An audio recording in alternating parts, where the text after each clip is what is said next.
What's up everyone, Alan Morrow here and welcome to this Sylenth1 tutorial.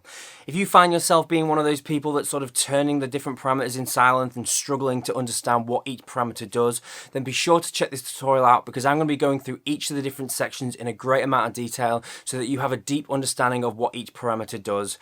I'm going to be going through the oscillator sections, the ADSR, the filters, the mod envelopes, the LFOs, the MISC section and all the other different parameters within Sylenth so that you really understand each time that you change a parameter exactly what it is that it's doing.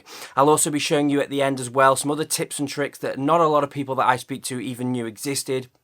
And this way then you'll be able to go to your sound, you'll be saving yourself a lot of time in terms of just, messing around with different parameters, not really understanding what it's doing, and you'll be able to make much better sound design decisions, knowing exactly what Sylenth is all about and how the signal flows and all these kind of things. So yeah, be sure to check it out guys. That's alanmorrowstudios.com and that's the Sylenth1 tutorial. Also be sure to check out some of the other Sylenth sound banks that I've got as well and keep a lookout for the other Sylenth1 sound design courses that I'll also be doing soon.